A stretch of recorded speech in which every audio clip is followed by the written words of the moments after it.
دوسرا یہ کہ روز ٹرک بھر کر لاتا ہوں مگر لوگ راضی ہی نہیں رہے۔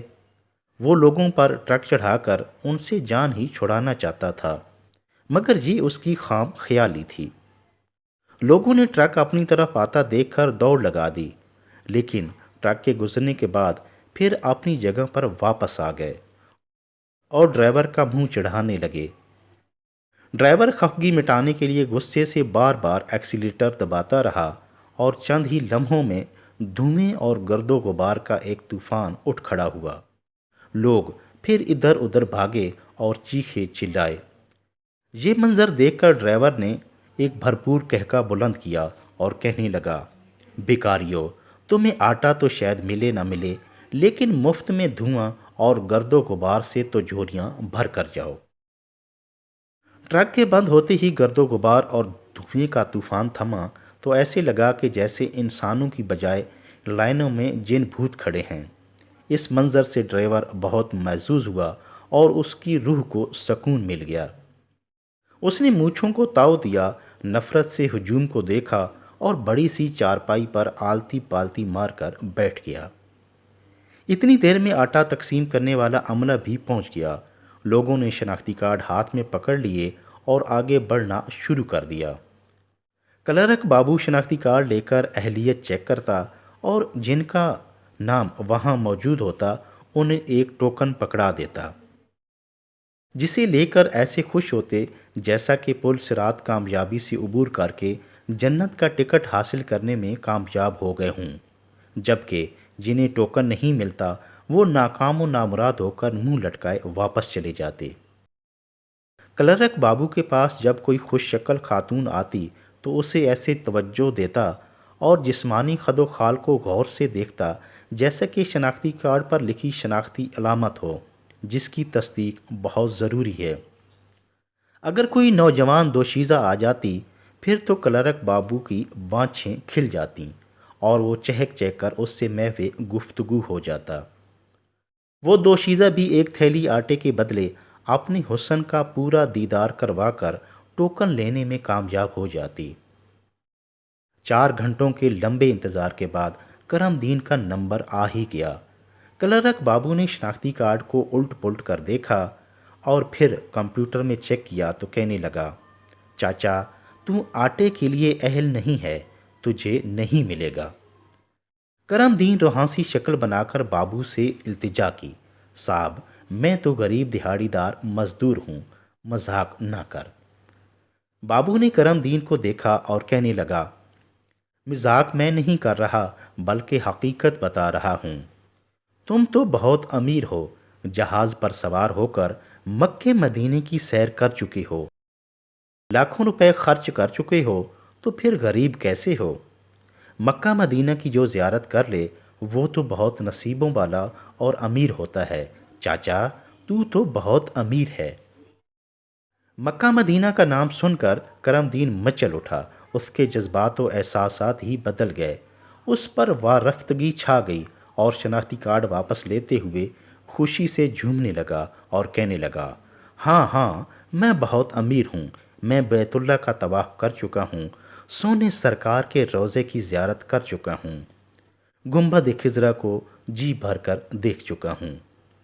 کرم دین یہ کہتے ہوئے گھر کی جانب چل پڑا اور پھر اسے وہ دن یاد آ گیا جب محلے میں ایک عظیم الشان محفل میلاد کا انعقاد ہوا تھا۔ اس محفل کے اختتام پر قرعہ اندازی کے ذریعے حاضرین محفل میں سے کسی ایک خوش نصیب کو عمرہ ٹکٹ دیا جانا تھا۔ اس رات نیک بخت بیوی نے کرم دین کو دعائیں دے کر گھر سے رخصت کیا تھا کہ محفل میں جا کر اپنا نام قرعہ اندازی کے لیے ضرور لکھوانا، سونا رب کرم کرے گا، مدینے والا تجھے بلا لے گا۔ ادھر کرم دین محفل میں شرکت کے لیے گھر سے نکلا تو ادھر اس کی بیوی مصلے پر سر مسجود ہو کر کرم دین کی دیرینہ خواہش کے لیے گڑ گڑانے لگی۔ یہ کرم دین کا شوق اور والہانہ عقیدت تھی یا کہ نیک بیوی کی پرسوز دعا کہ قرعہ اندازی میں کرم دین کا نام نکل آیا۔ پہلے تو کرم دین کو یقین نہ آیا، مگر دوبارہ نام پکارے جانے اور دوستوں کی مبارکباد پر اسے اپنی قسمت بدلنے کا احساس ہوا اور وہ نم آنکھوں اور عقیدت کے ساتھ سٹیج پر عمرہ ٹکٹ لینے کے لیے پہنچ گیا۔ لوگ کرم دین کی قسمت پر رش کرنے لگے اور کہنے لگے کہ واہ، کرم دین پر آج سرکار کا کرم ہو گیا ہے اور یہ جلد مدینے والے کا مہمان بنے گا۔ پھر اسے وہ دن بھی یاد آیا جب وہ رخصت ہونے لگا تو لوگوں کا جمع غفیر جمع ہو گیا۔ محلے کی عورتیں بھی کہنے لگیں کہ کرم دین کتنے کرما والا ہے، اور پھر پورا محلہ نعتیں پڑھتا اسے ایئرپورٹ پر رخصت کرنے آیا تھا۔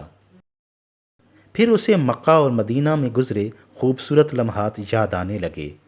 عمرہ کے بعد جب واپس لوٹا تھا تو محلے کا ہر فرد اسے ملنے آیا تھا، جنہیں کرم دین بابرکت سفر کے قصے شوق اور محبت سے سناتا۔ کرم دین انہی یادوں میں محو آج خوشی سے گھر واپس آ رہا تھا اور گنگنا رہا تھا، تیرے در کا جو فقیر ہے وہ دنیا کا امیر ہے، تیرے در کا جو فقیر ہے وہ دنیا کا امیر ہے۔ کرم دین کہہ رہا تھا کہ بیگم کو یہ خوشخبری سناؤں گا کہ میں کتنا امیر ہوں، میں تو سرکار کے در کا فقیر ہوں، میں بھلا آٹے کی لپ کے لیے کیوں قطاروں میں دھکے لیتا پھروں؟ ویسے بھی ساری زندگی ہو گئی ہے کھاتے کھاتے، یہ پیٹ کا جہنم کب بھرا ہے؟ کرم دین پہ ایک مدینے والی سرکار کا کرم ہوگا اور اللہ پاک نیک اسباب بنائے گا۔ جس نے پیدا کیا ہے وہ رزق بھی دے گا انشاءاللہ۔ کرم دین کو مفت کا آٹا اس لیے نہ مل سکا کہ حکومتی ریکارڈ کے مطابق چونکہ اس کا پاسپورٹ بنا ہوا تھا اور عمرہ کی سعادت حاصل کر چکا تھا، لہٰذا وہ ایک مالدار شخص ہے اور فری آٹا حاصل کرنے کا اہل نہیں۔ سچ کہتے ہیں کہ قانون اندھا ہوتا ہے۔ کرم دین نے عمرہ تو ضرور کیا مگر اپنے پیسوں سے نہیں، جبکہ حکومت کے کاغذوں میں وہ امیر شخص لکھا جا چکا تھا۔ کرم دین آج پھر گویا کہ چند لمحوں ہی میں عالم تصور میں عمرہ ادا کر چکا تھا۔ وہ انہی حسین لمحوں ہی محو تھا کہ مسجد سے جمعہ کی پہلی اذان کی صدا بلند ہوئی تو وہ چونک اٹھا۔ اس سے اب یاد آیا کہ آج تو جمعہ ہے۔ جمعہ کے روز تو وہ اپنے شوق اور مسجد کی خدمت کے جذبے کے تحت دوپہر کو ہی مسجد میں پہنچ کر صفائی ستھرائی کرتا، صفیں بچھاتا اور دیگر ضروری کام سر انجام دیتا۔ گو کہ اس مقصد کے لیے انتظامیہ نے ایک عدد خادم بھی رکھا ہوا تھا، مگر یہ تو کرم دین کا اپنا شوق تھا۔ یہ خیال آتے ہی کرم دین نے اپنے آپ کو سخت کوسا کہ نفس کی خاطر آج دن ضائع کر دیا اور مسجد کی خدمت سے محروم رہا۔ یہ خیال آتے ہی اس نے مسجد کی طرف دوڑ لگا دی۔ وہ ابھی مسجد کی گلی مڑا ہی تھا کہ بھاری بھرکم خادم اس کا راہ تک رہا تھا، اور کرم دین کے نظر آتے ہی اس پر گالیوں کی بوچھاڑ کر دی کہ کہاں مر گیا تھا، ذرا بھی خوف خدا نہیں کہ آج جمعہ ہے اور مسجد کی صفائی کرنی ہے۔ کرم دین اس کی جلی کٹی باتیں سن کر بس اتنا ہی کہہ سکا، جی نکے مولوی صاحب، غلطی ہو گئی، میں ابھی سارے کام کیے دیتا ہوں۔ اتنا کہہ کر کرم دین کام میں جت گیا، جبکہ جس کی ذمہ داری تھی یعنی خادم مسجد، وہ حجرے میں جا کر آرام کرنے لگا۔ جمعہ کے بعد جب صلاۃ و سلام پیش کیا گیا تو کرم دین پر ایک رقت طاری ہو گئی اور وہ عالم تصور میں ایک بار پھر مکہ مدینہ کی بابرکت گلیوں میں جا پہنچا۔ جمعہ کے بعد بھی اسے بہت سا کام کرنا تھا اور ویسے بھی دیر سے آنے کی وجہ سے بطور سزا خادم مسجد نے اسے پورے ہفتے کے کام تھما دیے۔ یہ کام نپٹاتے نپٹاتے عصر کا وقت قریب آ پہنچا۔ اس نے سوچا کہ اب نماز عصر ادا کر کے ہی گھر جاؤں گا، اور مسجد کے کونے میں جا کر بیٹھ گیا۔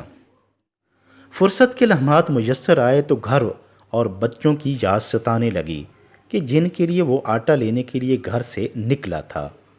اپنی غربت اور بے بسی پر اس کی ٹھنڈی آہ نکل گئی، لیکن پھر یقین سے بولا، سبز گنبد والی سرکار جانے تے رب جانے کرم دین کی کیا اوقات۔ وہ سر جھکا کر بیٹھ گیا۔ اسی لمحے اسے یاد آیا کہ صلاۃ و سلام کے وجد کی کیفیت میں کوئی شخص اسے گلے ملا تھا اور جیب میں کوئی چیز ڈال کر آگے بڑھ گیا تھا۔ یہ خیال آتے ہی اس نے جیسے ہی جیب میں ہاتھ ڈالا تو سبز سبز 2 نوٹ اس کی مٹھی میں آ گئے، جنہیں دیکھتے ہی اس کی آنکھوں میں چمک آ گئی اور بے اختیار بول اٹھا، سبحان اللہ۔ اتنی دیر میں نماز عصر کا وقت ہو گیا اور وہ نماز کے بعد خوشی خوشی گھر کی جانب چل پڑا کہ ان پیسوں کا سودا سلف لے کر جائے گا۔ اللہ نے آج بھرم رکھ لیا ہے۔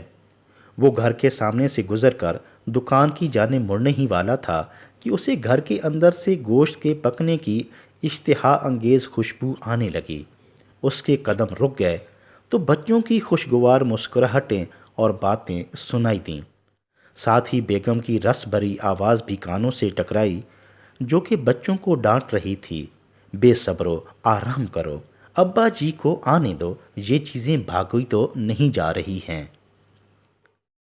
یہ باتیں سن کر کرم دین ٹھٹک کر رہ گیا اور حیرانگی کے عالم میں گھر کے دروازے پر دستک دی۔ دستک کی مخصوص آواز سن کر تینوں بچے اور کرم دین کی بیوی خوشی سے دروازے کی طرف بھاگے۔ دروازہ کھلتے ہی تینوں بچے فرتے محبت سے والد کے ساتھ لپٹ گئے اور بیوی اس کا بازو پکڑ کر اندر لے آئی۔ کرم دین گھر کا اندر کا ماحول دیکھ کر ہکا بکا رہ گیا۔ بچوں کو اتنے ڈھیر سارے خوبصورت کھلونے، کپڑے، جوتے، بسکٹ اور کئی قسم کے پھل دیکھ کر عالم حیرت میں کھو گیا۔ اتنے میں کرم دین کی بیوی بولی، منع کے ابا، آج تو لگتا ہے تو کسی بڑے افسر کے پاس گیا ہے کہ جس کی سفارش سے اتنا سامان ہمیں مل گیا ہے۔ آج تو ہم امیر ہو گئے ہیں۔